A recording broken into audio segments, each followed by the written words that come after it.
अस्सलाम वालेकुम नाजरीन। आज से 40-50 साल पहले जो दुनिया के नामवर बॉक्सर थे मोहम्मद अली, जब उनका बॉक्सिंग लगती थी तो सारी दुनिया की नजरें हैं वो टीवी पर जम जाती थी।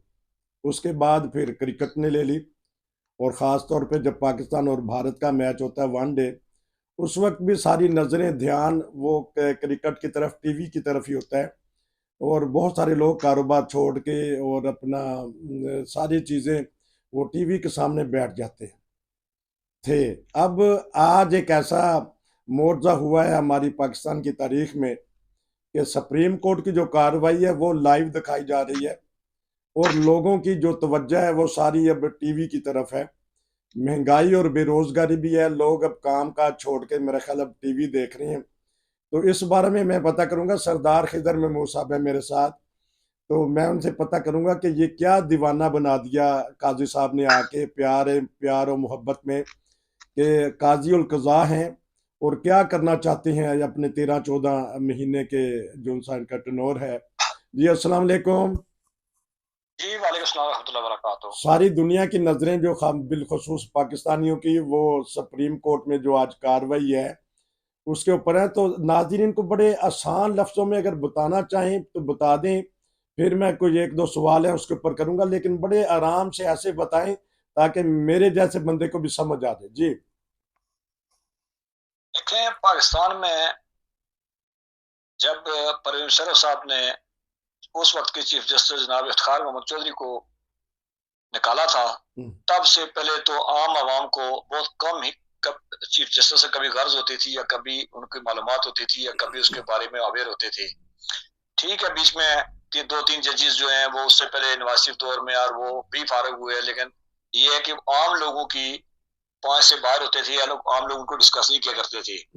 लेकिन इफ्तिखार मोहम्मद चौधरी के बाद से फिर एक ऐसा एक्टिविज्म आया जुडिशरी के अंदर कि आपने देखा होगा वकील भी मारदार कर रहे हैं, उसके बाद अदालतों के मामला भी हो रहे हैं, अदालतों के अंदर भी लगातार रिफॉर्म होती जा रही थी।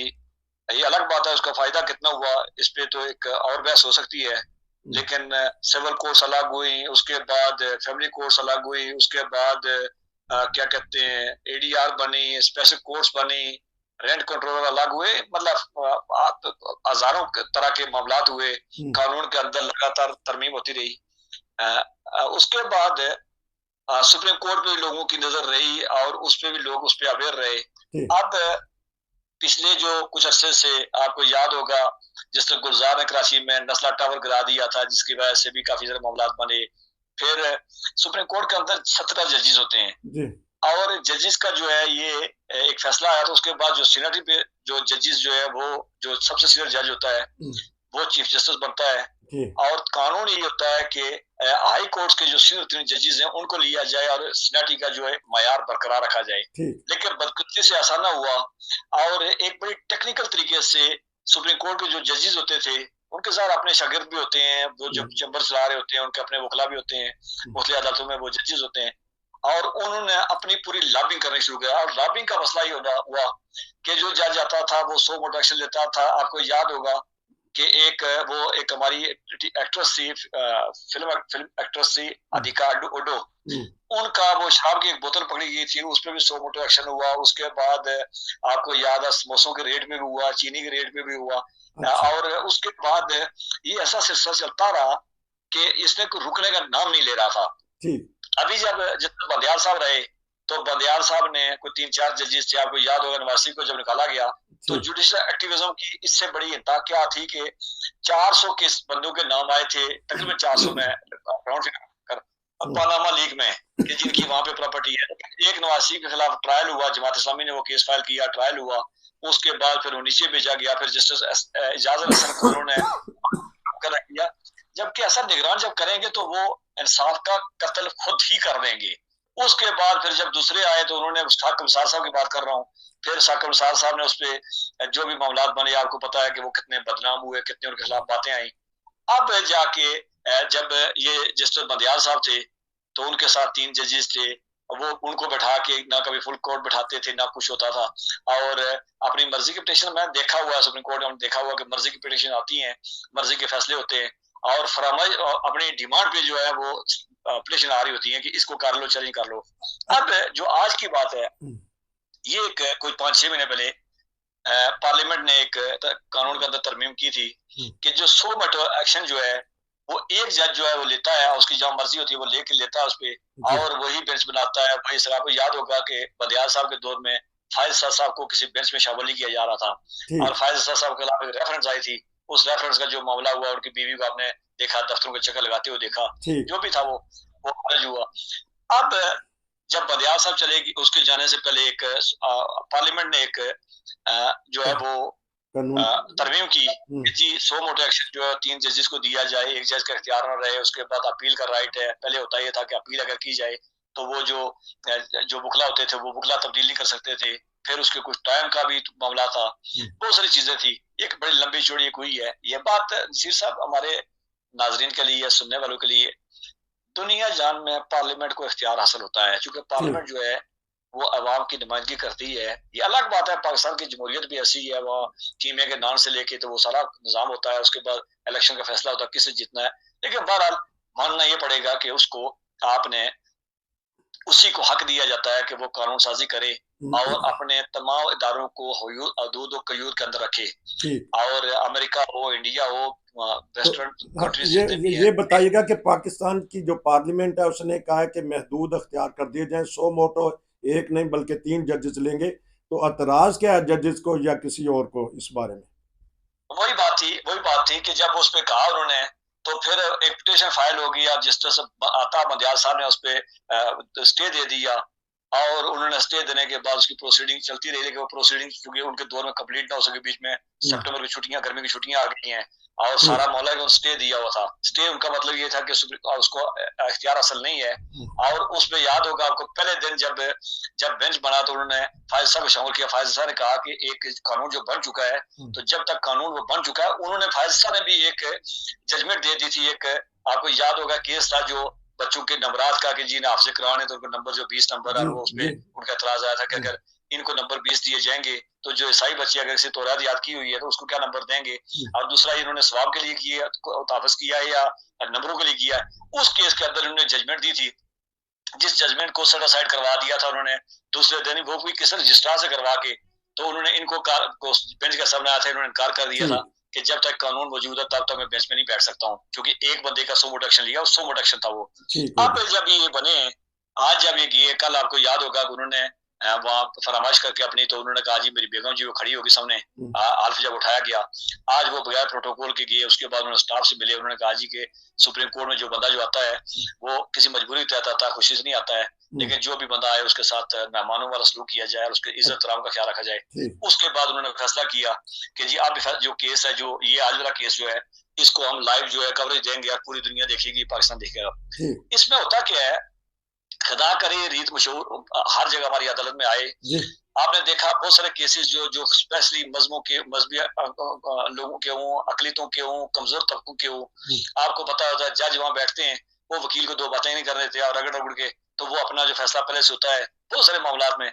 अब इस तरह के जब फैसले होंगे, पाकिस्तान की आवाम जो भी कहे, लेकिन जो बाहर लोग बैठे हुए हैं, जो दुनिया का मीडिया बैठा हुआ है, क्योंकि वहां जो 4 रिपोर्टर थे वही खबर देते थे और उनकी मर्जी की खबर होती थी। हमने खुद देखा हुआ है कि एक खबर एक की कुछ और होती, दूसरे अब लोग खुद देखेंगे और हो जाएगा। ये बड़ी पॉजिटिव चीज है। अब उस पर दलाल जारी हैं, जो भी फैसला आए इसका। उसने कहा, फायजा ने कहा कि लगता है कि मेरे जजेस जो मेरे साथ बैठे हुए हैं वो मेरे इख्तियारात पे खुश नहीं है, और वो जो अपनी जो पॉइंट्स खड़े कर रहे हैं या सवाल कर रहे हैं, अब वकला उस पर दलाल दे रहे हैं, जिन्हें पिटीशन 3 दरखास्तें आई हुई थी। तो ये सारा मिल मिला के ये इस तरह की शक्ल आज की बनी है। लेकिन मैं समझता हूँ कि अगर इस तरह का प्रोसीडिंग होगी, ऑन कैमरा होगी, फुल कोर्ट के सामने होगी, तो आज आम जो आवाम के शकूक यार जो पिछले अरसे से एक जज की मनापली पे बात होती थी वो खत्म हो जाएगी। और दूसरी बात ये है कि जब इस तरह लाइव कवरेज देंगे तो जो जजेस बैठे हुए हैं, एक तो उनको भी तैयारी करके आनी पड़ेगी, वकील को भी, और उसके बाद दुनिया देखेगी कि अदालती निज़ाम कैसी है। वो जो सम बुकमन करके, तो जो केसेस में आपको याद होगा कि इस्लामाबाद में मैं अगर लंबी टाइम हो तो मैं बहुत सारे केसेस मिसाल दे सकता हूँ। मैं लूंगा तो, लेकिन आज के केस का फैसला आज हो जाएगा, ये बता दीजिएगा। और क्या अभी आज ऐसा लगता है इसलिए कि ये बार बार जजेस कह रहे हैं, लेकिन मेरे नहीं जाती ख्याल कि उनको आज करना चाहिए, उनको आज पूरा केस को सुनना चाहिए। अच्छा। क्योंकि एक हमने जो एक बड़ा अच्छा केस जो मैंने कहा कि वो जल्दबाजी में जो हमने एक तबसरा किया था कि इमरान खान को जब तोशा खाना वाले केस में सजा दी गई, मैंने कहा बहुत अच्छा केस था, लेकिन जज ने उजलत में केस खराब कर दिया है। तो उजलत में कोई भी फैसला किया जाएगा वो खराब होगा। वकला को मुकम्मल अपने बात करने का हक दिया जाए, वकला की बात को मुकम्मल तफसील से सुना जाए, और जो फैसला मेरिट में बनता है, जजेस की अक्सर 17 जजेस करती हैं, 16-15 है, 17 नहीं है, 2 जजेस जो है कामयाबी, 15 जजेस है, जो 8-7 का 8-6 का 15 का जो भी फैसला है वो आना चाहिए। लेकिन बादी नजर में मैं सिर्फ इतना कहूंगा अपने सुनने वालों के लिए कि पार्लियामेंट कितनी भी खराब क्यों ना हो, बहरहाल पार्लियामेंट के पास इख्तियार होता है। आज एक बड़ी दिलचस्प बात की एक जस्टिस उन्होंने मनीब अख्तर ने कहा है कि जी तमाम कवानीन जो है वो जो बनाती पार्लियामेंट वो उन पर अमल दरामद कराने के लिए नहीं होती है। तो मेरे ख्याल में मैं ऐसे कवानीन को जानता हूँ कि जो किसी पार्लियामेंट ने बनाया वो एक आमर ने बनाया था और उसको पूरी कौम जो गले के साथ लगा के फिर रही है। तो पार्लियामेंट का कानून अगर बना हुआ नहीं है तो मेरा नहीं हो सकता कि जैसा की बात को मैं मान लूँ और बात ठीक भी होगी जैसा कह रहे हैं, लेकिन एक आमर के बनाए हुए कानून को मैं आपको पता है मैं किसकी तरफ इशारा कर रहा हूँ, उसको पूरी कौम हाथ लगा के सुबह शाम चूम रही है। तो मेरे ख्याल में इन सब पे बात आना चाहिए। आप बहुत शुक्रिया, क्योंकि आपने अभी बताया कि शायद फैसला आज नहीं करना चाहिए, लेकिन जिस तरह आपने कहा कि हमारे जो काबिल मोअज़्ज़ज़ जजेस साहबान हैं उनकी काबिलियत का भी पता चल जाता है, और वो भी अब कुछ ना तैयारी करके आएंगे, क्योंकि हमने वकला का जवाब देना है। तो वकील के किस तरह कहेंगे आप, उसको दबंग कहेंगे जिस तरह वकील साहब बोल रहे हैं और 15 जजेस उनके सामने हो, तो क्या इस बारे में देख लें, वकला सही बोले? लेकिन नसीर साहब जो सुप्रीम कोर्ट में वकील पहुंचता है उसका एक बड़ा आला मयार है पाकिस्तान के अंदर। सच बात ही है, ये अलग बात है कि बहुत सारे ऐसे भी चले जाते हैं, लेकिन बड़ा मयार ये है कि 10 साल उसकी हाईकोर्ट की प्रैक्टिस हो, उसके बाद उसके रिपोर्टेड केस हो, उसके बाद फिर वो एक मयार बनता है। और फिर कॉन्स्टिट्यूशन एक्सपर्ट जो है वो पाकिस्तान में चंद ही हैं, तो उसके बाद जाहिर सी बात है ख्वाजा तारक रहीम जो है ये उनकी कम अज कम 70+ हैं, इतना बड़ा उनका तजर्बा है। लेकिन बड़ा सुप्रीम कोर्ट में वकालत थोड़ी मुश्किल इसलिए होती है कि सुप्रीम कोर्ट के जजेस को कानून नहीं पढ़ाया जाता है, सुप्रीम कोर्ट के कानून को जो पुरानी नज़ारे पढ़ाई जाती हैं, जो जजमेंट जो दी होती हैं वो नहीं पढ़ाई जा सकती होती हैं, पढ़ाई जाती हैं लेकिन उनको मालूम होता है। मैंने चूंकि देखा हुआ है कि आप एक सफा खोलेंगे, जैसा कहेंगे नहीं आपके काम की नहीं, आप फलां सफे पे चले हैं, फलां सफे से खोलेंगे, वो कहेंगे फलां पे चले हैं, फलां से करेंगे, इसलिए कि उन्होंने केस स्टडी किया होता है, फाइल पढ़ी होती है। और वो वैसे भी केस उनके पास तब जाता है जब वो केस उसमें अर्करेजी होके तो बिल्कुल प्योर होके वो चंद बातों में जाता है। तो इसलिए सुप्रीम कोर्ट के जजेस बड़ा दिमाग होता है और उनके साथ बोलना सामने बोलना, लेकिन चूंकि वकला जो भी हैं वो वकला सुप्रीम कोर्ट के वकला हैं, और मेरे ख्याल में उनको भी मौका मिलेगा और उनकी आगे को अच्छा बोलेगा तो उसका एक और तारुफ बेहतर हो जाएगा। अगर नहीं बोलेगा तो आवाम के सामने आ जाएगा। मुझे बड़ा दिलचस्प केस याद आ रहा है, जब पनामा वाला केस हुआ तो जमात इस्लामी के वकील थे तौफीक आसफ, तो वो कहते थे कि जी मुझे आपने तो हाथ को बांध के रखा हुआ है कि मैं कोई बाहर से निकल नहीं सक रहा हूँ। और भी बात भी सच्ची थी कि जिस सवाल का जवाब पूछा जाता उनका जवाब नहीं आता। तो मेरे अच्छे दोस्तों में से है तो किसी सवाल का नहीं था, लेकिन उसके बावजूद फैसला उनकी मर्जी का आ गया था। तो अब कम अज कम ये है कि जो बोलेगा, जो दलील देगा, जो अपने बात को साबित करेगा, और कॉन्स्टिट्यूशन जो कि कॉन्स्टिट्यूशन का मैटर है और लॉ का मैटर है, तो लॉ पे जो बात करेगा उसी की होगी। अगर कोई डंडी मारी जाएगी सबके सामने आ जाएगा। मुश्किल होता है सुप्रीम कोर्ट का आम बंदे के लिए केस को समझना, लेकिन जो भी कानून का जिससे थोड़ी सी रगबत है या वकालत किया पेशे से तलक रखता है या कभी इस मामला में इंटरेस्टेड रहा है, कोई जाती मामला में भी, उसको लिए बड़ी दिलचस्प आम लोगों को बड़ी बोरियत होती है, लेकिन उसके लिए बड़ी दिलचस्प बहस होती है और उसको समझ आ रही होती है। हाँ, तो लेकिन ये दिलचस्पी तो उस वक्त भी होती है जब वो कहते हैं पढ़ें, वो पढ़ने लगते हैं तो आप वो कहते हैं कि आप पढ़ क्यों रहे हैं, हवाला दें सिर्फ। तो ये नहीं, तो इसलिए वो उन्होंने पढ़ा होता है, उन्हीं की जजमेंट लिखी होती है, रोज पढ़ी जाती है, उनको पता होता है, तो वो कहते हैं कि इस पे पढ़, इसको इतना टाइम जाया करोगे तो हमने पढ़ा हुआ है, या पेज नंबर दे दो हम पढ़ लेंगे। अच्छा, तो वो कहते हैं कि रोते क्यों, फिर रुला भी देते हैं। बस दिलचस्प मरला आ रहा है। आखिर में ये बता दें कि ये रीत सही है, हमारी कौम तो आगे ही बड़ी बेकार है, वो तो टीवी के सामने बैठ जा करेगी, हुण तो आगे ड्रामों के आगे बैठती है, खेलों के आगे बैठती है, अब सुप्रीम कोर्ट के फैसले सुनने के लिए बैठ जाया करेगी। देखिए, मैं इसलिए कह रहा हूँ कि हमारे यहाँ बहुत सारे केसेस ऐसे हैं कि जो आपको मालूम होगा कि लोअर कोर्ट्स में केस बड़े कमजोर केस रहने के बजाय मैं स्पेशली मजहबी केसेस की बात कर रहा हाँ हूँ, जी, हाँ जी, तो ठीक वो जजेस ने दौड़ तंदली में आकर फैसले दिए हुए हैं। ऊपर जब जाते हैं वो केसेस कुछ और होते हैं, जी, लेकिन हमारा मजहबी तबका वो कहता है नीचे जज ने फैसला दिया, नीचे वाला जो जज ने फैसला दिया होता 700 बंदा अपने अदालत में इकट्ठा किया हुआ था जी, और ना करता तो आपने गोली मार दी थी उसको, तो उसने फैसला किया ऊपर। तो जब इस तरह का कहीं हो तो फिर वो जब केस ऊपर जाके सामने आते हैं तो दूध और पानी का पानी सामने आता है। और अच्छी रीत है इस तरह का अगर हो दुनिया में, देखें जिसने इंटरेस्ट होगा देखेगा, नहीं है तो वो बाद में देखेगा। शाम को आप देख लें कि रोज शाम 5 बजे से लेके 12-1 बजे तक जो है वो विशुद्ध जो चैनल जो है वो लाइव टेलीकास्ट कर रहे होते हैं और वो एंकर बैठे हुए अपनी तस्दीक कर रहे हैं, लोग उनको भी सुनते हैं। पाकिस्तानी कौम वैसे भी जो है वो देखें उनके पास कहने के लिए बहुत कुछ कम होता है। पाकिस्तान कौम के पास जो है वो घुमा फिरा के मजहब और सियासत ही दो रहते हैं, तो ये उसी के साथ घूमती रहेगी। अलग बात है कि दोनों में सत्यानाश हुआ है। सियासत में जो है वो और जो है वोट दी जाती है। अब मजहब में जो है आपको मालूम है कि दुनिया का हर 2 नंबर का वहां पे होता है और अदालतों में 130वें नंबर पे है, तो वो सारी बातें लेकर जो डिस्कस होती है। बहरहाल जो भी है, मैं तो इसको ये कहूंगा कि एक ठीक बात है और लोगों के सामने आई है, क्योंकि पिछले 1.5-2 साल में दरमियान आप कानून के तालिब इल्म बने रहते, हमारे यहाँ भी बहुत से कंफ्यूजन थे कि जो जिस तरह का बेंच बढ़ता था, जिस तरह की बेंच पे बातें होती थी, जिस तरह का उनको गाइड किया जाता था और वकला को साथ लेके, आपने याद होगा आपको बहुत सारी, ये तारक रहीम साहब है, इनकी एक आई थी जिसमें वो शकूर सिद्दीकी के साथ आई थी कि जी इस जज केस का फैसला ये आएगा। तो इस तरह के वकील पहले ही कह दे फैसला इस तरह का आएगा, स्टे मिल जाएगा, तो मेरे ख्याल में वो थोड़ी गलत बात है।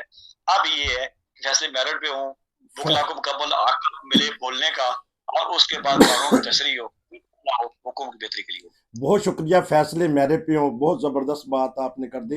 ये थे सरदार खिजर महमूद साहब, हाई कोर्ट के जो वकील हैं, एडवोकेट हैं, तो बता रहे थे आज की प्रोसीजर। तो बहुत शुक्रिया, इंशाल्लाह फिर रब्ता रहेगा। नसीर को इजाज़त दीजिए, अस्सलाम वालेकुम।